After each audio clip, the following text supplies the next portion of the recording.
So I think you evolve, and my use for money and what I think about money has evolved. At first, I just wanted it. I wanted the fancy cars. I wanted this $30,000 watch. I don't give a shit about this watch. This is what I like to do. I take watches like this and I throw them. That's a $30,000 watch. It's not the first time I've thrown it, because I want to show you it's not about those possessions. It's the freedom. I have the freedom to get that watch and throw that watch. I'm not trying to disrespect it. I'm very grateful for everything. But I want people to realize what money is for. And it can be used for freedom and to make you happy.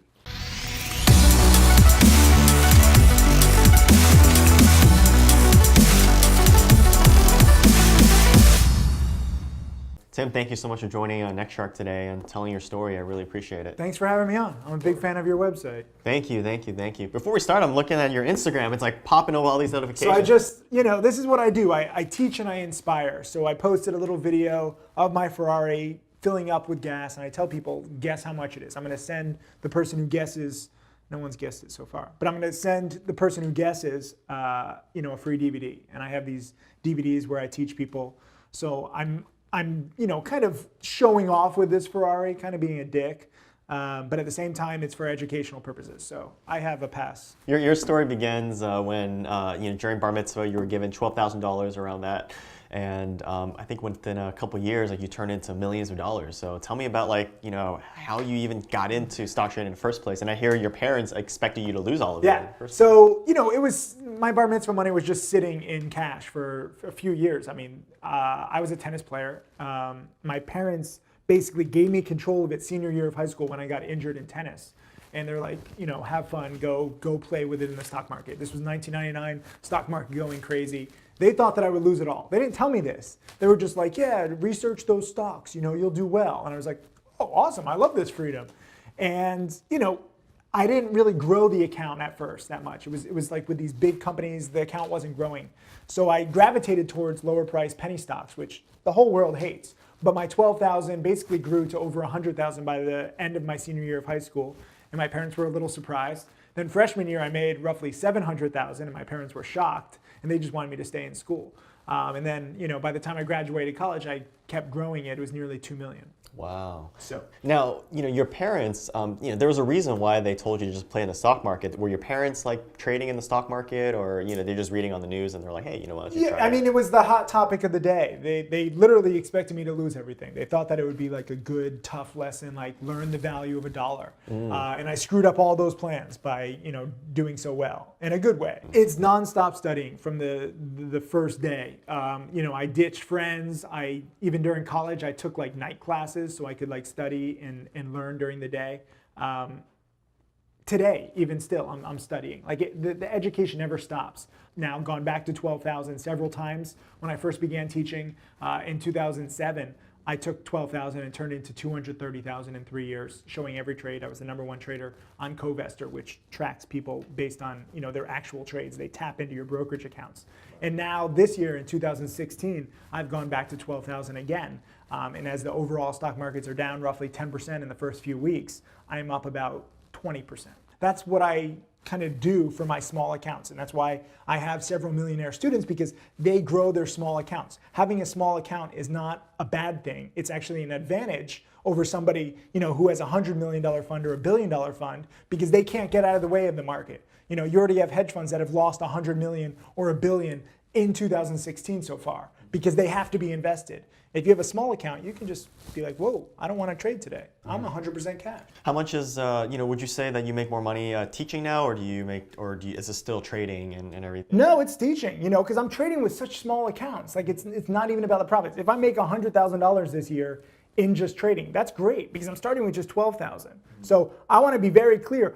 I'm proud of the fact that I make more from teaching. So where my priorities are. There's a lot of people that use their subscribers. They buy a stock and then they sell into their subscribers and they're like, look at my trading profits. For me, if my subscribers lose money, guess what? They cancel from me. That hurts my main business. So for me, it's always about trying to teach subscribers and trying to help them learn how to make money. Right. And like everyone else, like you'll have students that are successful, you'll have students that fail. Like what would you say is the #1 reason a student would fail? There's so many. Remember, trading is tough. So most people just fail just because of not taking care of their money. Like they're not meticulous. I watch every dollar like a hawk. Like I make the analogy, if you're in Vegas and you put money down on like a blackjack hand, would you leave the money on the table and go to the bathroom? No.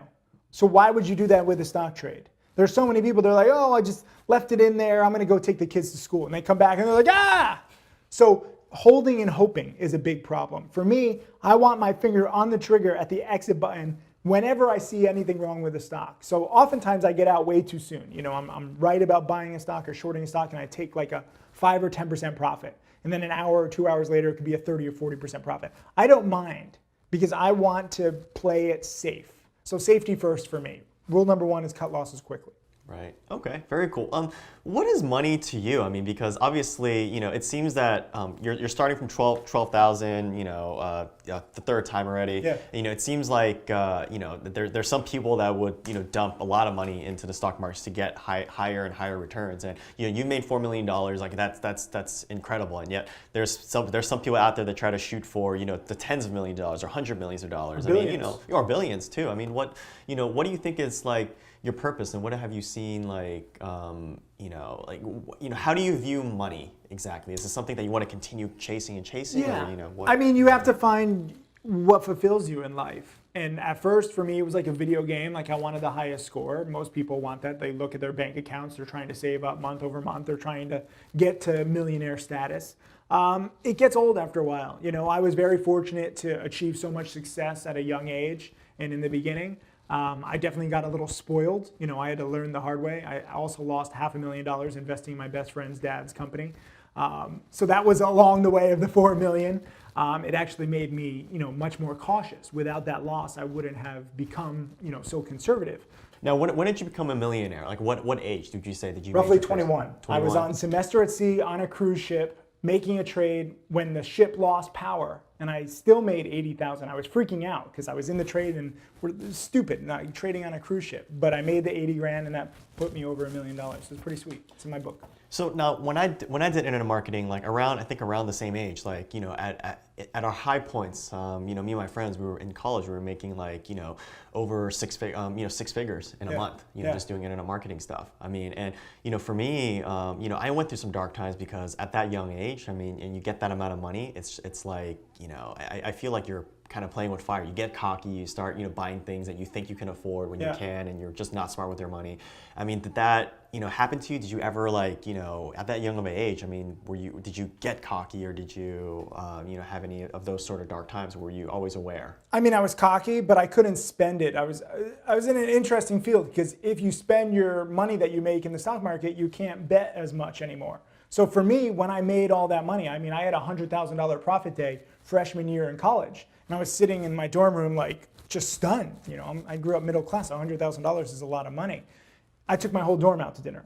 That was my splurge, but it was only like $800 because we were freshmen. We couldn't even afford alcohol. So I went back to trading with 12,000 because I see how much it can help my students, growing every single step. As I told you, my 12,000 is now roughly 15,000 in a month. That's shit money. $3,000 in a month. What am I, a f***ing part-time Starbucks barista? But at the same time, the lessons that go along with turning 12,000 into 15,000, there might be 20 video lessons that I've made, step by step, issues that I've had with a small account. So now it's not about making the most money, it's about making the most useful lessons for my students. And I noticed you're so, even for high net worth people, I mean, you're so transparent. It seems like, you show your every other trade, and you also show your tax returns and everything. I mean, it's, is transparency incredibly important to you? Like, do you ever feel uncomfortable that so much of your personal, I guess, because finances are pretty personal. I mean, how much of your personal life is out there, especially tax returns? Yeah, I mean, I think you have to be personal if you take this seriously. There's so many frauds out there. There's so many fakes. I mean, Madoff is literally one of the biggest frauds. He was president of the NASDAQ. Okay, he's president of one of the biggest stock exchanges, and he's a total fraud. $11 billion. I mean, just think about that. So think about all these other small-time scammers. There's so many people who claim to teach.